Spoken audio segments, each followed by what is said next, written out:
የኢየሱስ ክርስቶስ ቤተሰቦች በጌታዬ በኢየሱስ ክርስቶስ ፍጹም ሰላም የአክብሮት ሰላምታዬን እያቀረብኩላችሁ ዛሬ እንደ እግዚአብሔር ቅዱስ ፈቃድ በአዲስ መልክ ወዳዘጋጀነው ታላቅ ትምህርት በቀጥታ ካለን ጊዜ አንጻር እገባለሁ።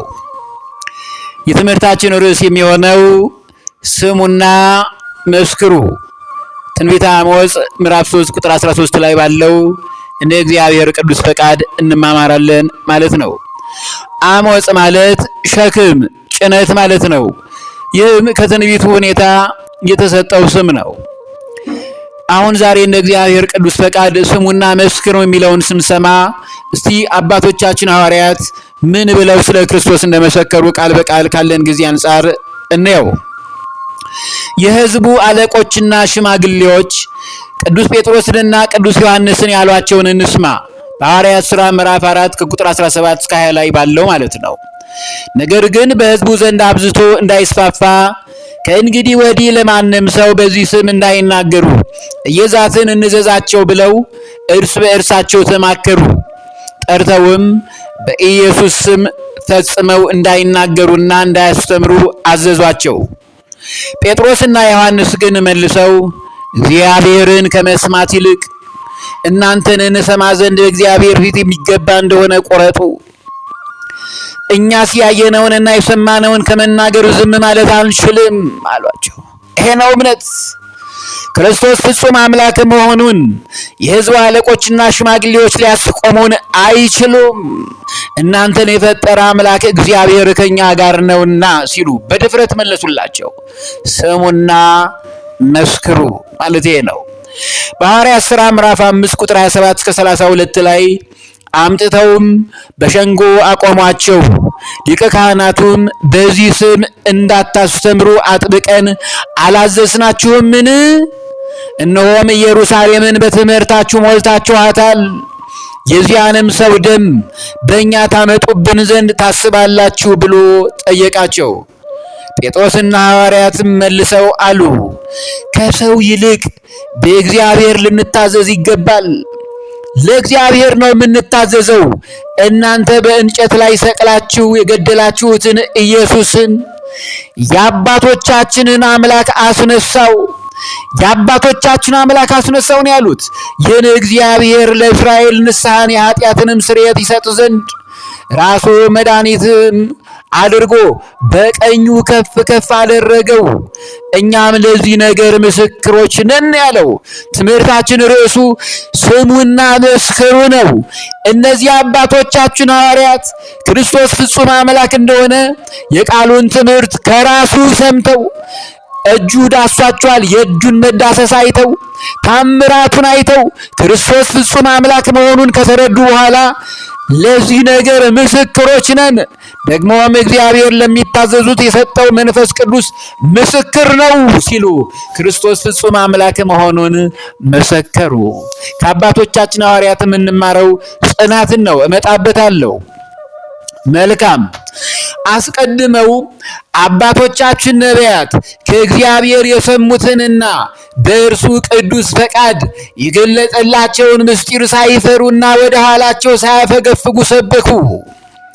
ምን እያሉ ነው የሰበኩትና የመሰከሩት?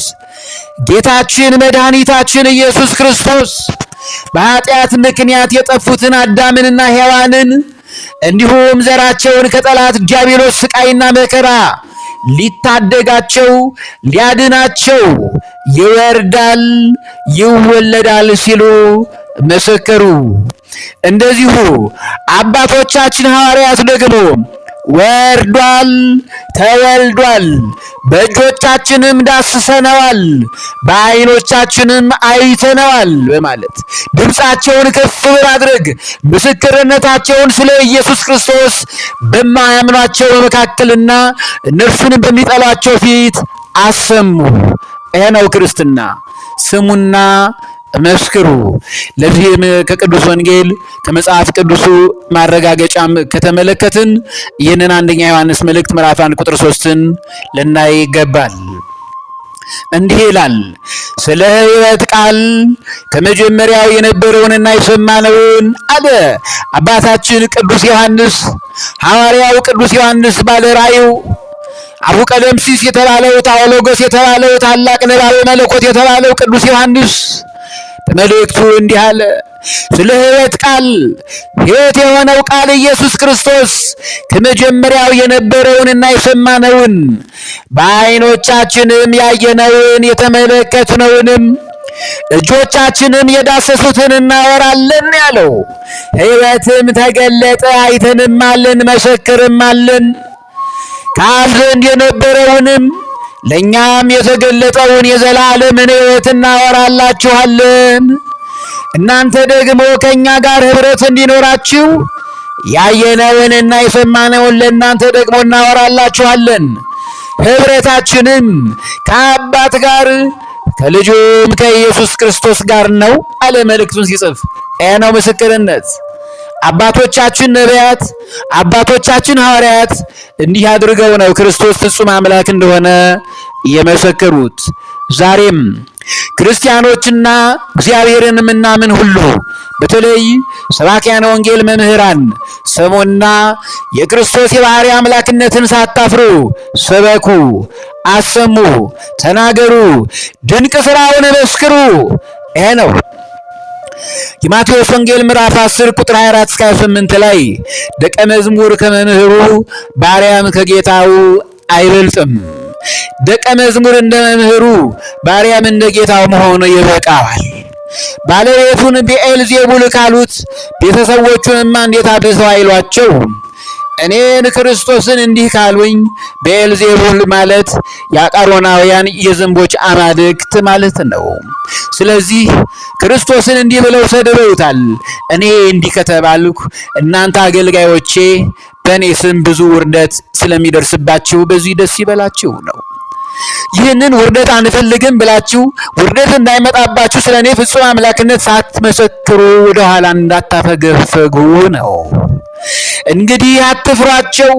የማይገለጥ የተከደነ የማይታወቅ የተሰወረ ምንም የለምና በጨለማ የምነግራችሁን በብርሃን ተናገሩ፣ በጆሮ የምትሰሙትን በሰገነት ላይ ስበኩ ነው ያለው። ፍጹም አምላክ ክርስቶስ ፍጹም አምላክ ነው በሉ። ሥጋንም የሚገድሉትን ነፍስን ግን መግደል የማይቻላቸውን አትፍሩ፣ ይልቅስ ነፍስንም ሥጋንም በገሃነም ሊያጠፋ የሚችለውን ፍሩ ነው። ክርስቶስ እውነት ነው። እውነት የሆነውን ነገር መመስከር ደግሞ መልካም ነው።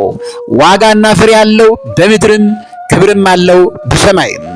ይሄ ነው የማቴዎስ ወንጌል ምዕራፍ 10 ቁጥር 32 እስከ 33 ላይ እንዲህ ይላል። ስለዚህ በሰው ፊት ለሚመሰክርልኝ ሁሉ አለ ክርስቶስ፣ እኔ ደግሞ በሰማያት ባለው በአባቴ ፊት እመሰክርለታለሁ። በሰው ፊትም የሚክደኝን ሁሉ እኔ ደግሞ በሰማያት ባለው በአባቴ ፊት እክደዋለሁ ነው። ክርስቶስን ፍጡር ማለት፣ ክርስቶስን አማላጅ ነው ማለት፣ ክርስቶስን ከባሕርይ አባቱ ከአብና ከባሕርይ ሕይወቱ ከመንፈስ ቅዱስ ማሳነስ፣ ይህ እግዚአብሔር ክርስቶስን መካድ ነው። በሰማያት ባለው አባቴ ፊት እክደዋለሁ ይላል እግዚአብሔር። ስለዚህ በሰው ፊት ለሚመሰክርልኝ ሁሉ እኔ ደግሞ በሰማያት ባለው በአባቴ ፊት እመሰክርለታለሁ ነው። ክርስቶስን ከባሕርይ አባቱ ከአብ ከባሕርይ ሕይወቱ ከመንፈስ ቅዱስ እኩል ስልጣን አላቸው። መለያየት የለባቸውም። እግዚአብሔር አብ፣ እግዚአብሔር ወልድ፣ እግዚአብሔር መንፈስ ቅዱስ ሙሉ እግዚአብሔር ነው ብሎ ማመን መመስከር፣ ይሄ ደግሞ ጸጋ ነው። ይሄ ነው ምስክርነት የሚያሰጠውም በእግዚአብሔርም ዘንድ ሽልማት የሚያስገኘውም እውነተኛ ስብከትና ምስክርነት ይሄ ነው። የዮሐንስ ወንጌል ምዕራፍ 15 ቁጥር 27 ላይ እናንተ ደግሞ ከመጀመሪያ ከኔ ጋር ኖራችኋልና ትመሰክራላችሁ ነው ያላቸው ጌታ አምላክ ክርስቶስ አባቶቻችንን ሐዋርያትን። ከመጀመሪያ ከኔ ጋር ኖራችኋልና ትመሰክራላችሁ ነው። ስለዚህ ዛሬም ከተዋህዶ ሃይማኖት ያላፈነገጣችሁ እውነተኛ አባቶቼ፣ ሰባኪያነ ወንጌል መምህራን ከእግዚአብሔር መንገድ ሳንወጣ ከመጀመሪያም ከእርሱ ጋር ነን። ዛሬም እውነትን እየመሰከርን እስከ ዓለም ፍጻሜ ድረስ ቅድስት ቤተ ክርስቲያንን ሁሉንም ክርስቲያኖችን በአንድ እምነትና በእግዚአብሔር ፍቅር እንዲጸኑ እኛም እምነትን ሳናዛንፍ በእግዚአብሔር እምነትና በእግዚአብሔር ፍቅር ጸንተን ክርስቶስን ፍጹም አምላክ መሆኑንና በክርስቶስ የሚገኘውን ዋጋና ፍሬ ትውልዱ እንዲያገኝ ምስክርነትን መስጠት ክርስቲያናዊ ስነ ምግባር ነው። አደራም ግዴታም አለብን ማለት ነው። ይሄ ነው። ወንዶች በተወለዱ በ40 ቀናቸው፣ ሴቶች በተወለዱ በ80 ቀናቸው ከመጀመሪያው ከኢየሱስ ክርስቶስ ጋር ስለመሆናችን በአማናዊ ጥምቀት ልጅነታችንን በቅዱስ ፈቃድ አረጋግጦልናል። ስለዚህም እኛም እንደ አባቶቻችን ሐዋርያት ኢየሱስ ክርስቶስ ፍጹም አምላክ መሆኑን አምነን እንመሰክርለታለን። ይሄ ነው። ይህንንም ብርሃነ ዓለም ሐዋርያው ቅዱስ ጳውሎስ ወደ ሮሜ ሰዎች ምዕራፍ 10 ከቁጥር 9 እስከ 10 ያጻፈውን እንመልከት መልእክቱን። ኢየሱስ ጌታ እንደሆነ በአፍህ ብትመሰክር እግዚአብሔርም ከሙታን እንዳነሳው በልብህ ብታምን ትድናለህና ነው ያለው። ሰው በልቡ አምኖ ይጸድቃልና በአፉም መስክሮ ይድናልና ነው ያለው። ምስክርነታችን ግን አምላካችን ኢየሱስ ክርስቶስ ፍጹም አምላክ ነው የሚለው ነው። የተዛነፈ አማላጅ ነው፣ ፍጡር ነው አይደለም። ፍጹም አምላክ ነው። ትድናለህ። ክርስቶስን በዚህ እምነት በልቡ አምኖ ይጸድቃልና ነው ያለው።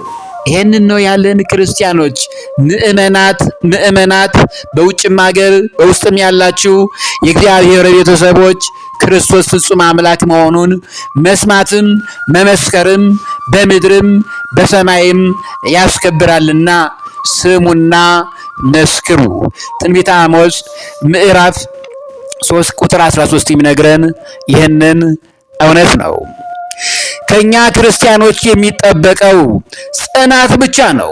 እንደ ነቢዩ ሳሙኤል እናት ነቢይት ሐና በምስጋና ጸሎታችን ጊዜ እንዲህ እያልን ልዑል እግዚአብሔር ልናመሰግነው ይገባናል።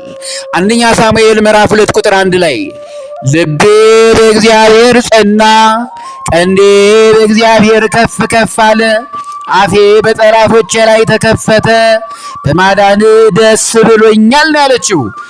አዎ ልቤ በእግዚአብሔር ጸና። ከኛ የሚጠበቀው እንደ ነቢይት ሐና ልባችን በእግዚአብሔር እምነት ሲጸና ነው። ቀንዴ የማሸነፊያ ቀንዴ እግዚአብሔር በእግዚአብሔር ከፍ ከፍ አለ፣ አፌ በጠላቶቼ ሰራዊት አጋንንት ላይ ተከፈተ፣ በማዳንህ ደስ ብሎኛል አለች። እንዲህ አይነት ምስክርነት ነው ትውልዱም ሊሰማ የሚገባው፣ መስካሪው ሊመሰክር የሚገባው። ነቢየ እግዚአብሔር ቅዱስ ዳዊት በመዝሙር 30 በቅንፍ 31 ቁጥር 24 ላይ እንዲህ ይላል። 24 ቁጥር ላይ በእግዚአብሔር የምታምኑ ሁላችሁ በርቱ፣ ልባችሁም ይጽና ነው። ምዕመናን ሕዝበ ክርስቲያን በእግዚአብሔር ክርስቶስ ፍጹም አምላክነት በተዋህዶ ኦርቶዶክስነት የምታምኑ ሁላችሁ በርቱ፣ ልባችሁም ይጽና። ይህን እምነት ተዋህዶ ቅፍ አድርጋ ይዘዋለችና ነው። ይሄ ነው በሰው ልጆች ዘንድ ጌታችን መድኃኒታችን ኢየሱስ ክርስቶስ ፍጹም አምላክ እንደሆነ ምስክርነትን ስናሰማ ለሚጠሉን ወገኖች ይህን የመጽሐፍ ቅዱስ ጥቅስ እንጥቀስላቸው። አንደኛ ሳሙኤል ምዕራፍ 2 ቁጥር 10 ላይ ከእግዚአብሔር ጋር የሚጣሉ ይደቃሉ ነው ያለችው ነቢይት ሐና።